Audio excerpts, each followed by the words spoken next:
Assalamualaikum warahmatullahi wabarakatuh. Sebelum kita mulai pembahasan kali ini, izinkan saya perkenalkan diri saya terlebih dahulu. Perkenalkan, nama saya Tatia Desita Anggraini dengan NIM 31221048. Sini saya akan menjelaskan konsep-konsep dan dasar dalam sistem terdistribusi dalam mengimplementasikan kehidupan sehari-hari. Yang pertama, kita menjelaskan konsep-konsep dasar. Nah, konsep-konsep dasar ini apa? Konsep dasar sistem terdistribusi itu sebuah kumpulan komputer yang saling berhubungan melalui jaringan dan bekerja sama untuk mencapai tujuan. Jadi mencapai tujuan yang sama. Jadi dia saling berhubungan untuk sama-sama saling mencapai tujuan yang sama. Di sini konsep dasar dari sistem distribusi memainkan peran penting dalam bagaimana berbagai aplikasi dan layanan berfungsi dalam kehidupan sehari-hari. Jadi konsep dasar sistem terdistribusi ini kita mengimplementasikan kehidupan sehari-harinya seperti apa? Nah, contohnya apa? Kita mulai dari transparansi. Transparansi adalah prinsip atau praktik yang mengedepankan keterbukaan, kejelasan, dan aksesibilitas informasi pada publik atau pemangku kepentingan. Nah, ini tuh melibatkan pemberian informasi yang cukup akurat dan mudah dipahami. Jadi transparansi ini mengedepankan keterbukaan, kejelasan, dan akses untuk informasi publik. Jadi akses ini cukup akurat dan mudah dipahami.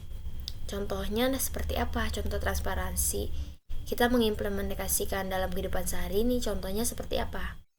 Nah, contohnya tuh seperti Google Drive. Nah, pengguna tidak perlu mengetahui bahwa layanan yang mereka gunakan ini terdistribusi. Jadi kita sebagai user atau pengguna, kita tidak mengetahui kalau Google Drive ini menyimpan banyak data dan berbagi ke server di seluruh dunia. Padahal kita taunya kita hanya menyimpan file, menyimpan gambar di Google Drive. Tapi nyatanya Google Drive ini tidak hanya penyimpanan terpusat, tapi dia tersebar di berbagai server di seluruh dunia. Next. Nah, ada replikasi. Replikasi ini apa?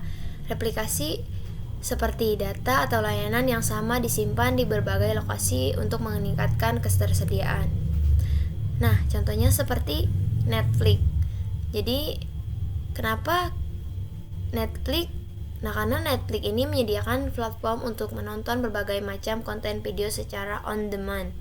Nah, artinya pengguna dapat menonton apa yang mereka inginkan kapan saja tanpa harus menunggu jadwal tayang seperti pada televisi tradisional. Di sini juga ada skalabilitas. Skalabilitas adalah kemampuan suatu sistem, jaringan, atau proses untuk menangani peningkatan beban kerja atau pertumbuhan secara efektif dan efisien. Ini bahwa seiring dengan pertumbuhan pengguna, data atau transaksi sistem tersebut dapat terus berfungsi dengan baik tanpa mengalami penurunan kinerja yang signifikan. Contoh dari skalabilitas seperti apa? Atau kita mengimplementasikannya di kehidupan sehari-hari itu seperti apa? Contohnya tuh seperti layanan seperti Amazon Web atau layanan Amazon Web Server atau AWS. Dia menambah atau mengurangi jumlah server sesuai kebutuhan pengguna. Selanjutnya ada konsistensi. Konsistensi ini keadaan atau kualitas di mana suatu tetap stabil, seragam, dan tidak berubah dari waktu ke waktu.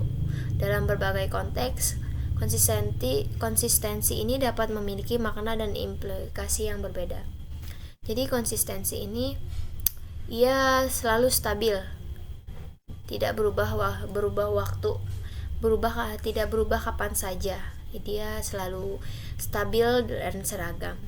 Contohnya kita mengimplementasikan dalam kehidupan sehari-hari ini seperti apa? Yang selalu stabil, seragam itu seperti apa? Yang tidak pernah berubah-ubah itu seperti apa contohnya? Nah, di sini contohnya Google Dokumen. Karena dia semua kolaborator melihat dan mengedit dokumen yang sama secara real time.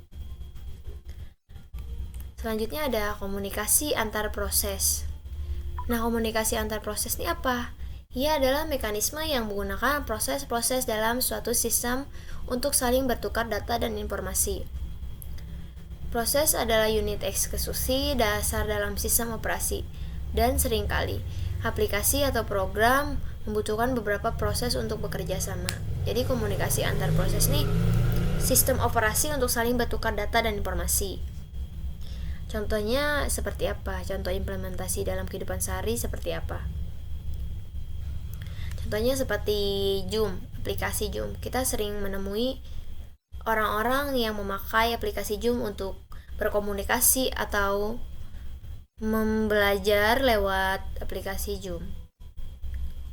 Nah, aplikasi Zoom ini menggunakan protokol komunikasi untuk mengirim data, audio, dan video antar peserta. Jadi kita sudah tidak heran dengan bagian banyak orang yang memakai aplikasi Zoom untuk berkomunikasi dan lain-lain. Selanjutnya ada keamanan.